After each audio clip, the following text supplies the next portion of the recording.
Here's a look. This is coming off turn 4 right here down the front stretch. Sterling's got to run. He's got a nose under there. Just didn't quite have enough room. And that's one of those things that you don't know. The guy on the leading doesn't know if the guy on the inside is going to go on or if he's going to give him a break. And it's happening so fast. It's such a short distance from off of 4 to down to turn 1. Here's another look. Sterling doesn't much get under him there. Stay with it. Stay with it. Didn't quite have enough room, but I'm sure he might have thought that Benson was going to give him the room. Can't do that, though. They're all around. See, right there, I think that's what cost Johnny Benson. Yeah. He had to check up. Sterling got the run off turn 4. Yeah. Jeff? Hold the brakes. Hold the brakes. Guys, you know, sometimes that's where that spotter is so important, because if you see that guy move to the inside of you like that, you can at least tell the driver he's looking. He may not be there, but you tell the driver he's looking, and sometimes that'll make a driver either look in his mirror or go in just a teeny bit higher and kind of feel that guy beside him. Steve? Hey, Jeff, I was just listening to Sterling Marlin on the radio, and he told Lee McCall and Tony Glover, he said, I didn't mean to do that. I didn't mean to get into him, but he just chopped me off.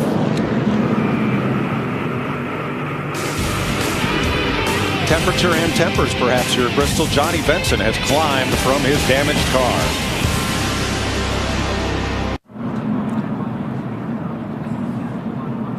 Welcome back to Bristol, where we're working the 6th caution flag of the day. Sterling Marlin sending Johnny Benson into the turn 1 wall.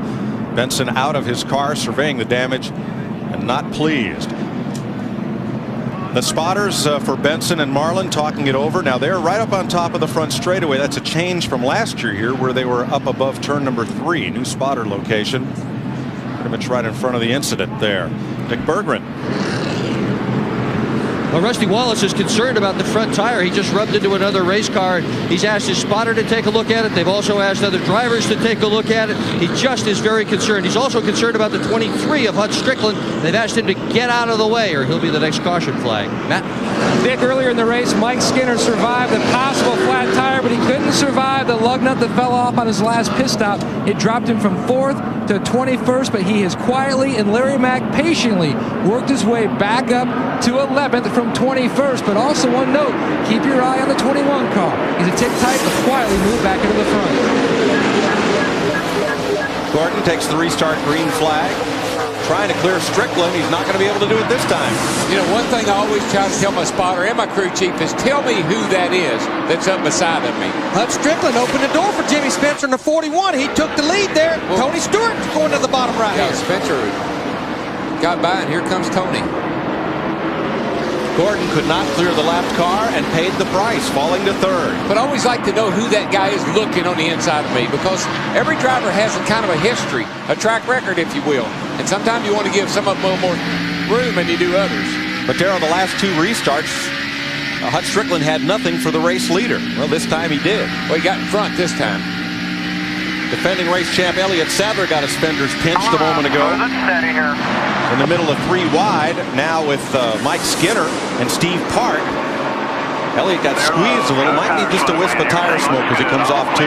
Daryl, especially 1 and 2, they're starting to move up just a little bit, getting that second groove rubbered in up there. I'd be looking for that high line if it's me, because that's where you can really make some time once it comes in, if you can get up there first. Strickland's Dodge scrambling to stay on the lead lap, and right now he seems to be as quick as the leaders. Now, a man who's marched from the back, Robbie Gordon, the outside pole sitter, black flag for jumping the start, and he's climbed up now to 18th place. Yeah, he just dug himself a hole. It's going to take him all day to get out of. He's going to have to inch his way up there, and somebody's going to turn that 23 car around. Earnhardt Jr. and Blaney right in the midst of it there with Robbie Gordon and Jeff Burton. Steve Burns. Mike McCall with Johnny Benson. Johnny, what happened? Oh, the 40 car just got the back of us. It landed that spot worse than I did, I guess. I mean, he wasn't inside, but this, you know, you don't expect it from him. But in the same token, I'm sure he didn't mean to do it. So, race and deal, just wish it would have happened when we're both running top 10. Johnny, can you get back in the race? Oh, we'll get back in. I'm not sure how good the car will be, but we need to. We started off really bad and trying to turn the whole program around, Bentley, Pontiac, and going pretty good today until that. He was. He had a solid 6th place run going when he got turned around. Speaking of getting back in the race, we're at almost lap 150. We've had 6 cautions. 42 cars are out on the racetrack. Boy, Robbie Gordon just got knocked by Dale Earnhardt Jr. in the 8 car and moved him out of the way. He's going to lose a bunch of spots, but everybody's on the racetrack except Johnny Benson right now. And Robbie got it again. Mayfield got a corner of it. Well, he's trying to get. Robbie's just trying to get back in line. Nobody's letting him. But what happens here? Every car will be running at the end of the day. I guarantee you, they'll just be torn all to pieces. Still there. Show you what happened between Dale Earnhardt Jr. and Robbie Gordon. In the race, we're at almost lap 150. We've had 6 cautions. 42 cars are out on the racetrack. Boy, Nice Robbie save. Gordon just got knocked by Dale Earnhardt Jr. in the 8 car and moved him out of the way. He's going to lose a bunch of spots. Everybody's on the racetrack except Nice save by Gordon. He still can't get down to the bottom of the racetrack, though. Now, finally, he finds a place in line. And you want to know how you pass at Bristol? That was a pretty good example of it. Yeah. just a little tap. You don't have to knock him hard, just a little tap. That's it. I like you, Tap, but get out of my way. I'm coming. Usually think there's some communication between the driver and the spotter. As you heard a little while ago about the 23 car. Go tell that spotter I need by. Yeah. Like Junior. Now there, Junior was clear of Craven. Craven gave him a lot of room. Clear up, clear. Lost a spike to Jeff Burton, but he and his car survived to race some more, and Craven will have another chance at him. And what happened there is Craven's spotter say you're clear behind the 99, or you're clear behind wherever the hole is, so the driver knows to drop in when that car goes by. At the front, Jimmy Spencer, Tony Stewart, Jeff Gordon. And they begin to get into lap traffic once again. John Andretti and now Dick Trickle. Well, we continue to have a battle for 11th right here. These guys, teammates last year. Kevin Harvick in the 29, Mike Skinner in the 4. Skinner's got a good hot rod. I mean, he's moved up to the field a couple of times. Got mixed up there a while ago with some of that lap traffic. This for 11th place.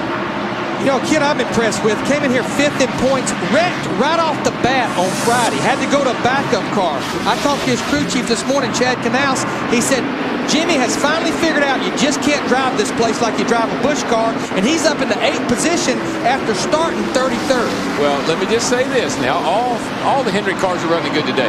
Right. They're all up. There's 3 of them there in the top 5 or 10. And I asked Chad, have they run this car this year? He said, no, this was a car used by the 24 team as a backup car for most of the year last year in the front of the truck. And that includes Terry Labonte, who's also in the top 15. So all 4 Hendrick cars. All 4 of them are running good today. Good job, guys. Oh, trouble. Gordon is around. Hard damage in the turn 2 wall.